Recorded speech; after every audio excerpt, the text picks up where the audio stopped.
I am challenged to be as excited as I'd like to be about this, Dr. Reed. First, this conversation is not student-centered. I don't understand what students are going to engage with. This conversation is adult-centered. All the examples I've heard are about adults and how our staff are using AI. That's not really the biggest concern.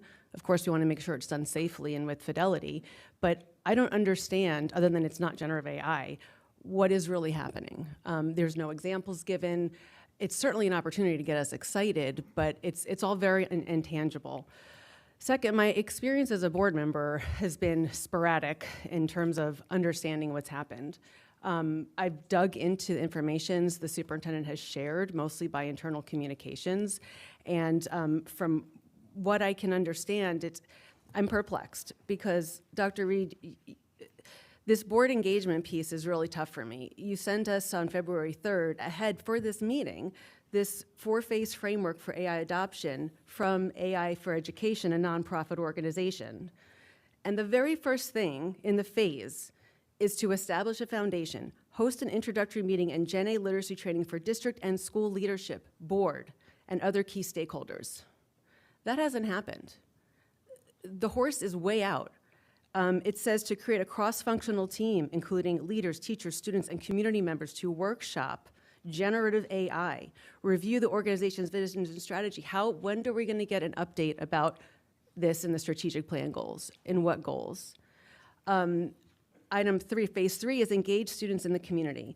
Build common understanding by sharing your Gen A guidelines and how they support your organizational vision with caregivers and community members via newsletters, town halls, et cetera. Just as you've done for school boundaries, for name change. We've done it for budget, we've done it for facilities. I also am extremely concerned that this school division has entered into contracts with multi-billion-dollar organizations, and I don't know what they are. I don't know what was promised. I cannot get my head around this. And the bottom line is, how are you going to measure how instructional priorities intersect with the existing and planned work related to AI? That was on the slide. This session will explore how instructional priorities intersect with existing and planned work. How are you going to measure that? How are you going to show that any of these tools is good? I also will say the board has, by policy and traditionally, had a role in reviewing curriculum and tools. Lexia, Newsella, Benchmark Advance, each of those was selected and approved publicly by the board. And now we have a slew of education technology, which is unclear and not contained in a centralized place. Where can parents find information about what's being used, let alone the board? I have very little that I can share with parents who are contacting me, and the student guide is not anywhere on the FCPS website that I can find it. I looked generally and on 2 high schools while we were talking. So look, I'm seeking to make space for this board to thoughtfully consider the viewpoints and data about really the bigger picture, which is incorporating technology into education. And this is really what Ms. Anderson was talking about. I agree, just thinking about the conversation, an AI policy seems much too narrow. We're really talking about technology in education. And when I look at there are only 6 other policies about technology. The one about data security was last reviewed in 2015. So that's the kind of thing that makes it really hard for me to be excited, because I don't think that it's being taken seriously if the board is not being, included in this update. And even to not have our chief technology officer here seems very strange to me, because if it's a partnership, they've got to be lockstep. So, I'm wondering if the AI policy should be more broad to make it more evergreen. I think the content largely stays the same from what I've seen of the draft, which I believe will be shared soon before the governance committee meeting, but perhaps that's really a task for governance to consider, is how do we make it more evergreen?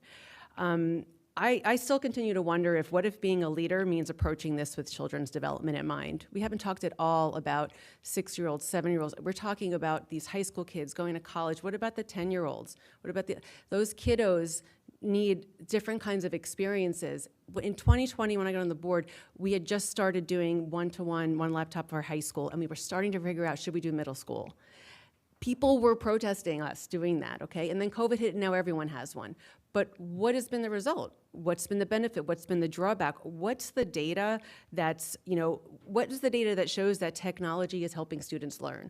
And just for instance, our multilingual learners made tremendous gains last year. Well, was it because they used Benchmark Advance, which is an excellent curriculum? Was it because we had a separate curriculum for MLLs? Was it because teachers were in smaller classrooms? I don't understand how we can keep moving forward if we don't know if it was the technology. And the last thing I'll say is we're giving brand loyalty. That's what we're providing, okay? OpenAI is an AI research and deployment company, and they might do good in the world like many other companies, but that's not our mission.